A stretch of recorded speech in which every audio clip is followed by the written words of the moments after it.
Morning, everyone. I really hope we can make a deal on that COE, so I can build myself a new shop. It's something I've always wanted to See do me? as a child. It's something that I've always wanted to do as an adult. I remember growing up, my dad would come to visit. I remember seeing his truck. All right. For me, Last time we read, because then it wouldn't be, we left off on the book of Judah. And I read the introduction. when he grew up without a dad. All right. So we're going to start off on the war between Nebuchadnezzar and Arphaxad. All right. While King Nebuchadnezzar was rolling over the Assyrians from his capital city of Nineveh, King Arphaxad rolled over the Medes from his capital city of Ecbatana.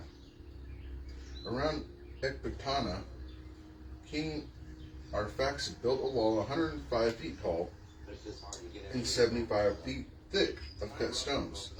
Each stone was 4.5 feet thick, and 9 feet long. At each gate he built a tower 150 feet high with a foundation 90 feet thick. Each gateway was 105 feet high and 60 feet wide enough for his whole army to march through with the infantry in formation. In the 12th year of his reign, King Nebuchadnezzar went to war against King Arphaxad in the large plain around the city of Rages. Many nations joined forces with King Arphaxad, and all the people who lived in the mountains, who lived along the Tigris-Euphrates and Hydaspes rivers, as well as those who lived in the plains ruled by King. I'll give that train a second to go by.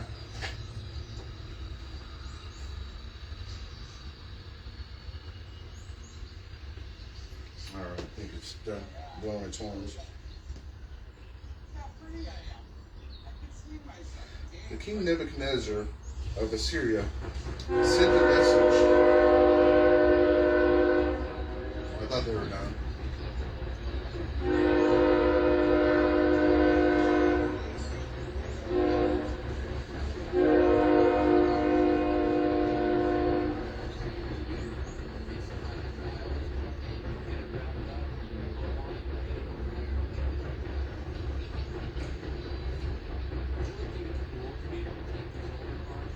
Not good enough. I think they're done going Hong Kong. The King Nebuchadnezzar of Assyria sent a message to the Persians and to the people to the west, in the regions of Cilicia, Damascus, and Lebanon, and to Lebanon, to those along the coast, and in the regions of Carmel, Gilead, northern Galilee, and Jezreel Valley. The message also went to the people living in Samaria and the nearby towns, to those in the area west of the Jordan River, as far as the cities of Jerusalem, Bethany, Chelis, and Kadesh. And to the district of Goshen, the message was also taken to the Egyptian cities of Tahpanhes, Rameses, Tanis, and Memphis, and the district of the Nile River to the Sudan border. But everyone in the whole region ignored King Nebuchadnezzar's appeal and refused to take part in the war. They thought that he had no chance of winning the war, so they were not afraid of him, and sent his messengers back disgraced and empty-handed. This made Nebuchadnezzar so furious that he vowed he would risk his entire kingdom to take revenge on all those people. He vowed that he would put to death an entire population of Cilicia, Damascus, Syria, Moab, Ammon, Judah, and Egypt, everyone from the Mediterranean Sea to the Persian Gulf. In the 17th year of his reign, King Nebuchadnezzar led his army into battle against King Arphaxad. He defeated all of Arphaxad's forces, including his entire cavalry and all his charioteers. Then Nebuchadnezzar occupied all the towns in the land of Media and advanced against the city of Ecbatana. He captured the city's towers, looted its markets, and made that beautiful city a ruin. He captured King Arphaxad in the mountains around the Rages around rages and killed him. After Arphaxad's death, Nebuchadnezzar and his entire army returned to Nineveh with all the loot taken in battle. There they relaxed and feasted for 4 months. Chapter 2.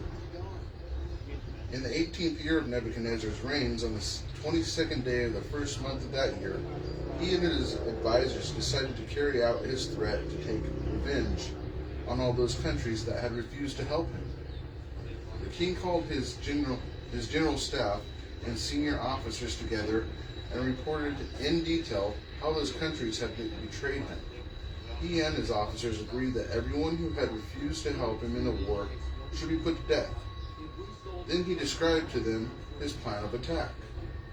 At the close of the meeting, Nebuchadnezzar gave the following command to Holofernes, who was his general in command of the armies and second in command to the king.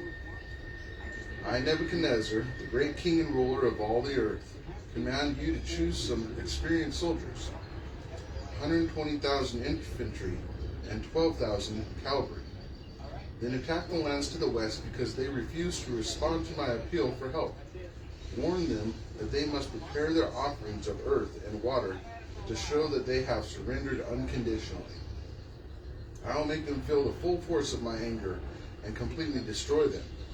My armies will march over every foot of their land and plunder it as they go. I will fill the valleys with their dead bodies and will choke up every stream and river with so many corpses that they will all overflow. I will take captive all those who are left alive and carry them off to the ends of the earth.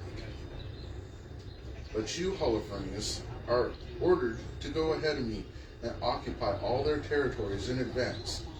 If they surrender to you, hold them for me until I come to punish them. But if they resist, do not spare them. Kill them and loot the entire region under your control. I have taken a solemn vow, and at the risk of my life and my royal power, I am determined to do what I have vowed to do. Do not disobey me in any way. I am your king, remember that, and carry out without delay every order that I have given you. So Holofernes left the king and called together all the commanders, generals, and officers of the Assyrian army. Just as the king had ordered, he chose 120,000 of the best infantrymen and 12,000 of the best mounted archers, and arranged them in battle formation. He also took a very large number of camels, donkeys, and mules to carry the equipment, as well as many sheep, cattle, and goats for food. Every soldier received plenty of rations and a large payment of gold and silver from the royal treasury. Then Holofernes and his entire army set out, advancing ahead of the king Nebuchadnezzar. The chariots, the cavalry, and the infantrymen marched out to overrun the entire western region. Other troops went with them. There were so many of them it was impossible to count them. They were like a swarm of locusts or like grains of sand in the desert. 3 days after they had left to the city of Nineveh, they reached the plains around Beth-Tilleth, near the mountains north of Cilicia, where they set up camp.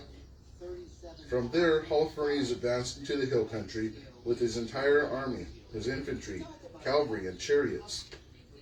He totally destroyed the countries of Libya and Lydia, then plundered all the people of Rasis and the Ishmaelites who lived on the edge of the desert south of the land of the Chileans. Then Holofernes crossed the Euphrates River and marched through the land of Mesopotamia, completely destroying all the walled towns along the Abron River as far as the sea. He seized the territory of Cilicia, killing everyone who resisted him, and went as far as the southern borders of the land of Japheth near Arabia. He surrounded the Midianites, burned down their tents, and slaughtered their sheep. Holofernes went down into the plains around Damascus during the wheat harvest, burned all the fields, slaughtered the flocks and herds, looted the towns, devastated the entire countryside, and killed all the young men. Panic seized all the people who lived along the Mediterranean Sea, and they shook with fear.